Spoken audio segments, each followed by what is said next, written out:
Hey, what's up everybody? It's your boy Trey, back with another video here. Got a video here from a guy who is going through a divorce, and he is talking about bits and pieces about his divorce and where his journey is, how his journey is going during this divorce. And how can you get support and such and such. And when divorce happens, which side tends to get more support than the other. It's typically the woman's side. And I'm not going to do a deep dive on that. I'll probably say that for the end of the video. So we're going to go ahead and get to it. So before that, go ahead, hit that like button, subscribe if you haven't already. Please leave a comment, tell what you think about this, and share it with anybody who likes videos like these. So without further ado, let's go ahead and get into it. Hey everybody, my name's Cam. I'm going through a high conflict divorce right now, and I'm not going to talk about specific details about my situation, but moving forward, I'm going to share as much as I can with other men going through this situation. I've never been through the divorce process before, so it's been a real eye-opener for me. Luckily, there's a lot of people in my life that have been willing to step up and help me navigate this. So first piece of advice is talk to people. I've been talking about the situation with my soon-to-be ex-spouse for the last 11 months with people in my life, my family, a couple close friends. That has bled into other people in my life over the last 4 to 5 months. So really start activating your network. That's my first bit of advice. So I have a whole truck bed full of things that people have given me over the past few weeks from back in my hometown, just trying to help me get started. I got a new place that I'll be moving into in the next week. So, having that network of people has been just incredibly important to me. So I also shared a business with my ex, and that has been a whole nother, part of the situation that has made it extremely difficult. So when you have a good, strong network, you can reach out to those people and you can, seek other employment. Hey, do you know anybody that's hiring?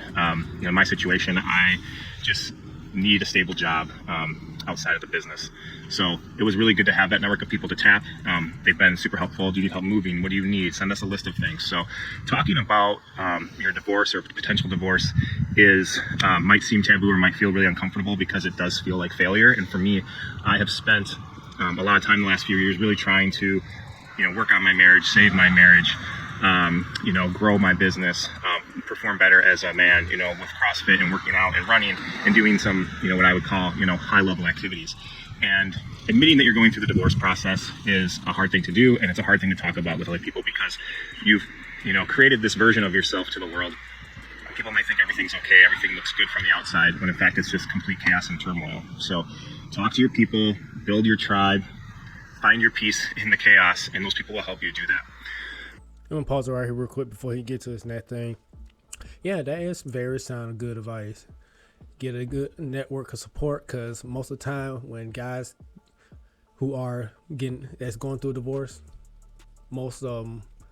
a lot of them, very unfortunate, don't tend to get a lot of support because everybody tends to go to the wife's side and give her all the support. Because in most cases, when a divorce happens, everybody will blame the man for the divorce, even though he could be the one that's doing everything right, trying to keep that marriage going. No, there are some bad guys out there. Some guys who do some crazy, dumb, foul shit in a divorce, in a marriage. But in most cases, most guys are just wants that special someone to be married to, call theirs. But when divorce is very incentivized, and you heard him say it, he has a business with his ex-spouse. So that could be part of the reasoning right there. So getting that support is very big. Talking to somebody is very big. Of course, he also mentioned trying to stay fit, keep exercising, self-improve. That is a major part of it, because it's very important, because it's not the end of the world. Yes, divorce, most men that go through a divorce do tend to have to start over, which is normally that's how it happens. But I'm gonna shut up. We're gonna go ahead and continue. We still got 4 more minutes on this clip. So just don't be afraid. Talk about it. Seek help. Another big thing that I would always encourage people to do is, if you're working through your marriage, a lot of the work is actually on yourself. You need to be bringing your best version of yourself to the table. And I started counseling almost weekly with a therapist in January, and that has been life-changing for me. I think my mood, my personality, there's been a lot of shifts in my mindset by having those, weekly discussions with her, taking a lot of notes, and I've been able to help some other people in that process as well by educating myself. So therapy is another really good thing. If your partner doesn't want to go, doesn't want to participate, I still think individual sessions really ultimately help you at the end of the day. You have to live within your own mind, your own life on the daily, and you go through some of those struggles alone. And going to therapy really helps you kind of dissect those internal conversations you're having or internal thoughts, brings you some peace of mind, brings you some clarity, brings you some direction. And if you have a really good therapist, that will help immensely. So I went through two different therapists before I landed on the one that I currently see, and she has just been a tremendous resource for me. So talk to others, go to therapy if you feel like you need to. Again, not taboo to go to a therapist. I think there's a stigma out there that, as a man, you should be able to persevere through things and overcome. And yes, I think that is important to carry that mentality, because this stuff does get really hard and really difficult. But talking to somebody about it, figuring yourself out, will help a lot. So more to come as I navigate this process. I'm fairly early in the, structured part of the divorce process. But like I said, it's been a year for me really going through the phases of, the person initiating that they wanted a divorce, and then, all the conversations and things that happen after that, and trying to save the marriage and trying to do all the things to keep the ball rolling forward. And like I said, I'd like to just share more of my story and also give you kind of real-time feedback as to things I'm experiencing, especially when it comes to like working with an attorney, how you should be preparing for these things, what questions you should be asking, how you should be engaging with your spouse. All really important things that I had really no clue as to what I was doing, and I still don't know a lot of what I'm doing. I'm just trying to, operate the best I can in a not so good situation. Sorry to pause it there. I want to pause it again. So he's pretty much went through a whole year so far of her asking for a divorce. So we don't know when the actual file, so I'm gonna have to assume it's been a year since that happened. Like he said, most good, decent men, at least ones who's trying to fulfill their role in the marriage, doing their part in the role in the marriage, most of them don't deserve divorce. We know most divorces is more of a selfish decision. We all know that. Yes, you do have a few that do go through DV, abuse, and all that. Those are understandable. Those are very legitimate reasons to get a divorce. But one is selfish, saying I'm not happy, or you trying to take what the man worked for his entire life to earn, and you want to take half. Very selfish. So for me, any man watching this, it's probably good to properly vet any women that you're with, and vice versa. Women too, properly vet the man too. But this is message more strictly for the fellas. But anyway, let's keep it moving. I think it's only like 2 minutes left. I also have kids, so that's a big part of it for me. I've been a very active father throughout my kids' lives.